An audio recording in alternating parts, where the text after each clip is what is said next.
अगर आप 2026 का बीपीएससी प्रीलिम्स एग्जाम दे रहे हो तो ये वीडियो आपके लिए बहुत ही महत्वपूर्ण हो सकता है, जहां पर हम दोस्तों इस वीडियो में करंट अफेयर के जो एमसीक्यू होते हैं, करंट अफेयर आपने पढ़ा होगा उसके एमसीक्यू दोस्तों यहां पर हम डिस्कस करते हैं। वही एमसीक्यू डिस्कस करते हैं जहां से क्वेश्चन आने की संभावना है, वही एमसीक्यू जो पीवाईक्यू बेस्ड होते हैं, जो भविष्य में क्वेश्चन बन सकते हैं, उन्हीं एमसीक्यू को हम डिस्कस करते हैं। हमारा लक्ष्य है दोस्तों ऐसे कंटेंट को पढ़ना या पढ़ाना जहां से क्वेश्चन बनते हैं, जहां से क्वेश्चन बनने की संभावना होती है। तो दोस्तों इसीलिए हम यहाँ पर एमसीक्यू लाते हैं करंट अफेयर्स के, और इसके साथ ही करंट अफेयर्स के जो कंटेंट है उसको भी डिस्कस करते हैं। इसके साथ ही दोस्तों स्टार्ट करते हैं करंट अफेयर्स एमसीक्यू, है ना। पहला क्वेश्चन क्या है दोस्तों, पहला प्रश्न क्या है दोस्तों, देख लेते हैं। पहला प्रश्न है, हाल ही में समाचारों में देखी गई चैट जीपीटी में जीपीटी का पूर्ण रूप क्या है, बताओ दोस्तों इसका आंसर क्या होगा। तब तक मैं विकल्प पढ़ता हूँ।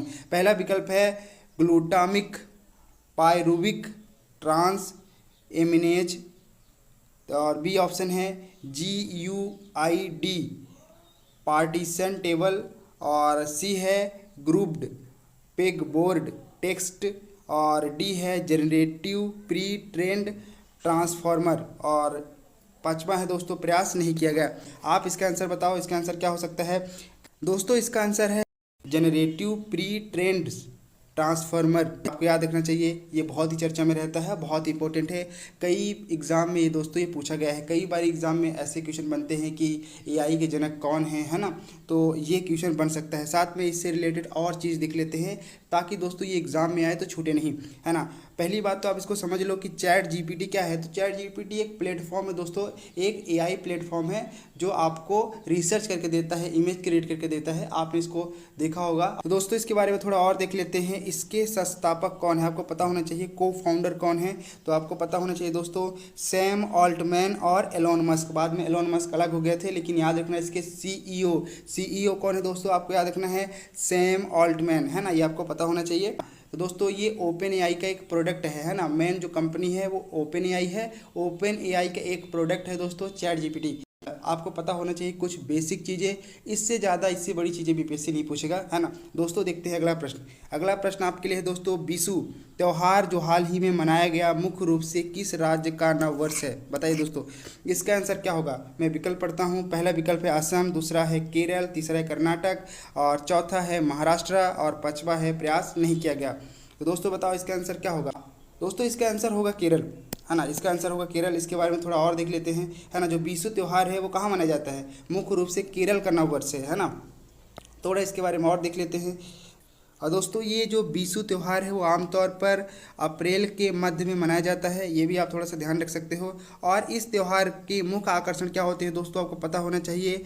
बिशुक्ली जो शुभ वस्तुओं को दर्शाता है, और विशु संध्या जो पारंपरिक दावत को दर्शाती है, ये आपको पता होना चाहिए। साथ में कुछ और राज्य हैं जिनके जो नव वर्ष हैं वो आपको पता होना चाहिए, नव वर्ष के त्यौहार है वो आपको पता होना चाहिए दोस्तों। जैसे असम का बोहाग बिहू, महाराष्ट्र का गुड़ी पड़वा, और कर्नाटक का उगादी, है ना।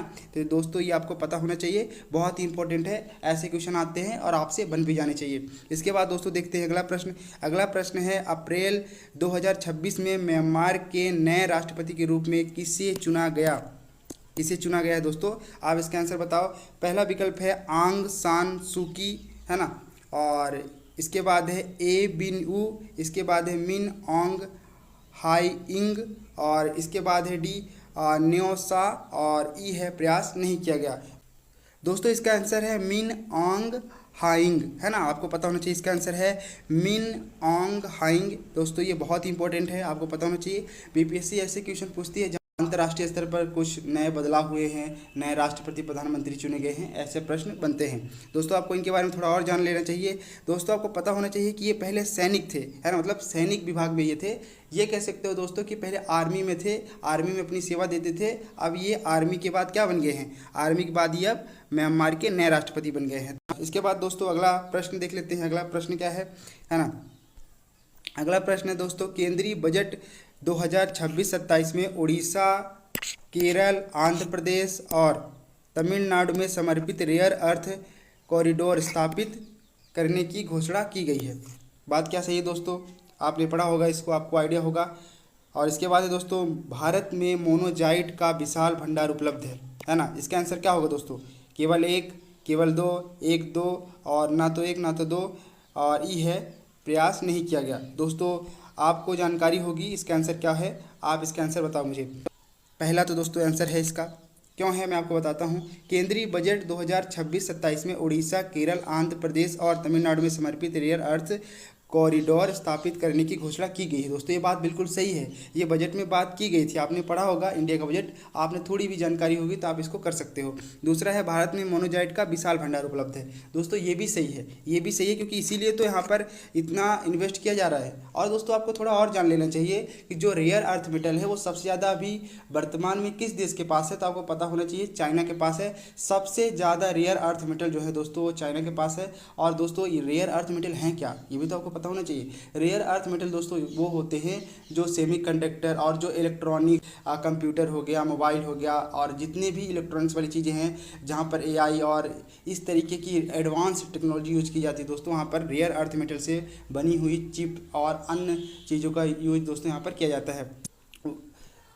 इसके बाद दोस्तों यहाँ पर इसका आंसर दोनों होगा, है ना, आपको पता है इसका आंसर दोनों होगा, है ना, ये बात कही भी गई थी। और आपको ये भी जानकारी होनी चाहिए कि भारत के तटीय इलाके जो हैं, जो भारत के तटीय क्षेत्र हैं, नीचे के साइड जो तटीय क्षेत्र है दोस्तों, यहाँ पर भंडार है मोनोजाइट का, है ना, बालू की तरह मोनोजाइट है ना, तटीय इलाकों में ऐसे मोनोजाइट मिलते हैं, है ना, तो ये आपको आइडिया होना चाहिए। इसके बाद देखते हैं अगला प्रश्न। अगला प्रश्न है दोस्तों, किस राज्य में सोपाहिजाला जिले को वर्ष 2025-26 के लिए भारत के सर्वश्रेष्ठ जिला पंचायत घोषित किया गया? बताइए दोस्तों। पहला है विकल्प असम, दूसरा है त्रिपुरा, और तीसरा है मिजोरम, और चौथा है मेघालय, और पांचवा है दोस्तों प्रयास नहीं किया गया। दोस्तों इसका आंसर क्या होगा आप जरूर बताना। दोस्तों मैं बताता हूँ, इसका आंसर है दोस्तों त्रिपुरा, है ना। त्रिपुरा राज्य का ही दोस्तों वो जिला है सेपाहिजाला, जिसको भारत की सर्वश्रेष्ठ जिला पंचायत यहाँ पर घोषित किया गया है।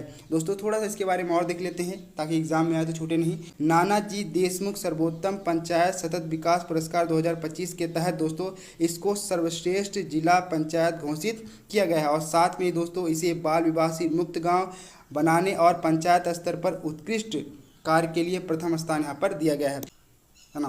दोस्तों आपको पूरी तरीके से इसका आइडिया होना चाहिए, ऐसे क्वेश्चन जो है बीपीएससी पूछ सकती है या पूछती रहती है। इसके बाद आखिरी प्रश्न देख लेते हैं। आखिरी प्रश्न क्या है, वर्ष 2026 में आयोजित एशिया के सबसे बड़े लाइफ साइंसेज और health take forum bio Asia 2026 के 23वें संस्करण की मेजबानी किस शहर ने की है? दोस्तों इसका आंसर क्या होगा आप बताना। पहला विकल्प है बेंगलुरु, दूसरा है हैदराबाद, तीसरा है पुणे, चौथा है भुवनेश्वर, और पांचवा है दोस्तों प्रयास नहीं किया गया। दोस्तों आप इसका आंसर बताए होंगे। दोस्तों इसका आंसर है हैदराबाद, है ना। इसके बारे में थोड़ा और देख लेते हैं क्या है।